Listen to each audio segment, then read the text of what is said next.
These are their chosen representatives.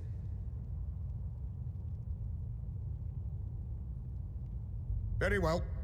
Let us hear what they have to say. Yes, sir.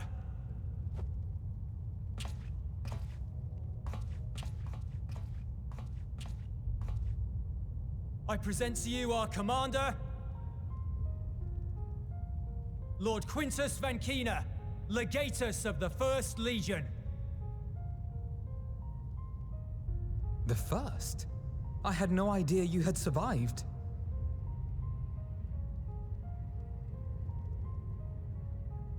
We lost our Emperor, our city, more than half our troops. For my wounds, I may never take the field again. But we survived, aye. In a manner much to your liking, I dare say. We have no intention of adding to your misfortunes, nor do we bear you any ill will. Spare me. Though you children may speak in earnest, overtures of peace ever ring hollow in my ears. So long as man stands to profit from his neighbor's suffering, war is inevitable. Driven from our ancestral homeland into this blasted waste. Yet still you yearned to rob us of our paltry scraps. 'Twas only with Magitech that you learned to keep your distance. Though we knew it was only a matter of time before you regrouped and returned.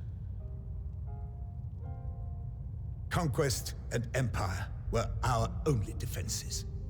Emperors Solus and Varys understood this, and through their campaigns saw us grow and prosper. Much blood has been spilled in Garlemald's name, aye. But if it is a choice between yours and mine, then it is hardly a choice at all. I do not deny that a great many conflicts throughout history were driven by the desire or necessity to gain by another's loss. That is not why we are here. Nor have we come to petition your aid in the war with the Telophoroi, grave though that threat may be. Our purpose is simply this. We wish to help you. Let us help you. If there is aught that can be done to ease your plight, we would be glad to do it. Perhaps you would.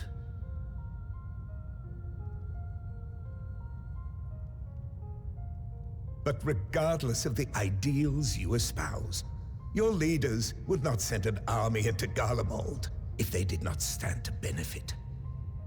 If we accept their aid, they will expect their efforts to be rewarded once the Telophoroi are no longer a threat.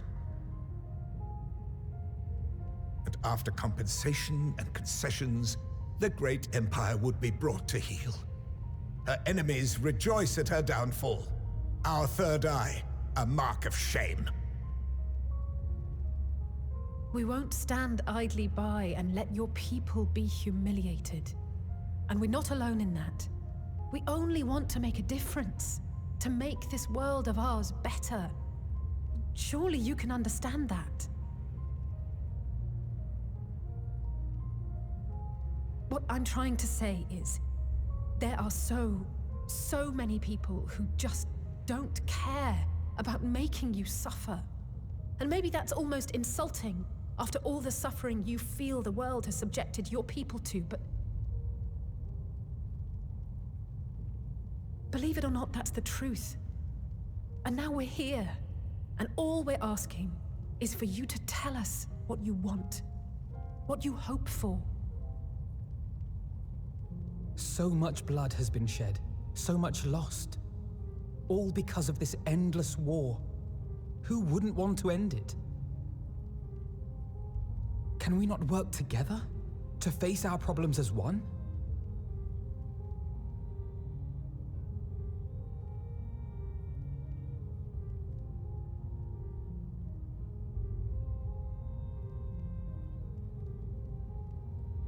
Answer me this, young peacemakers. If a world without conflict is your desire, Why reject the unity and prosperity of Garlemald? Is it because we do not share your faith? That we do not share your heritage? That our ideals and virtues differ? That we cherish and hold in the highest that which you do not? Disparity is the root of discord, and peace built on compromise is flawed and fleeting. Happiness for one and all is a dream, and the reality is that to the victor go the spoils. That is why we Garleans will never submit nor surrender. For freedom and for pride, we will remain true to ourselves until the bitter end. That is my hope.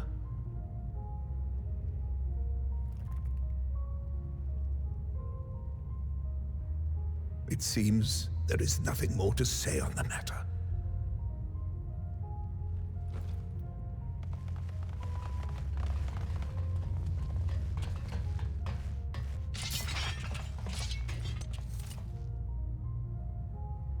You will remain here while I decide what is to be done with you. Do not be alarmed. No harm will come to you, if you cooperate.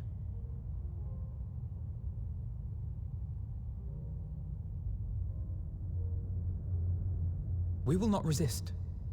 However, as your guests, I ask that we be allowed to speak with the other members of your group. As you wish. I had no intention of locking you up, as by dawn you would be frozen stiff and you're no good to me dead. You are free to move about the encampment, but there is one condition. Collar them.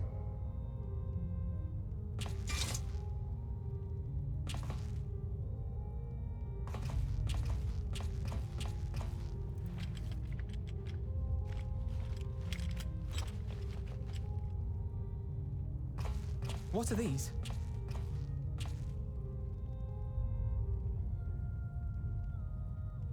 Incentive.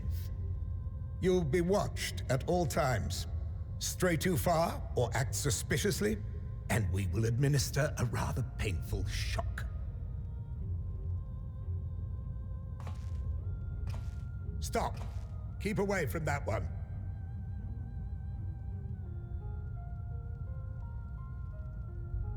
The champion of Eorzea is not so easily cowed.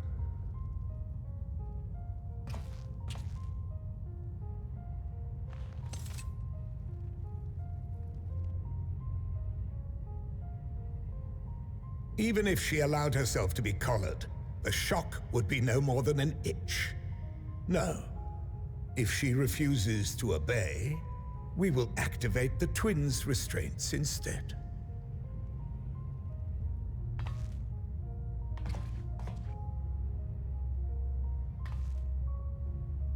You needn't worry about us. We'll forget we're even wearing them soon enough. Even now, you still... Why go to such lengths? What is it all for?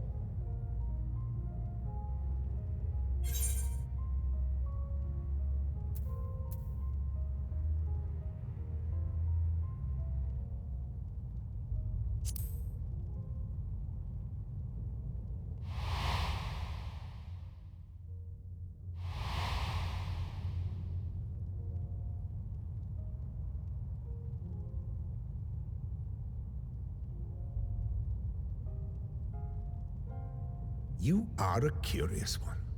A far cry from the merciless barbarian others paint you to be.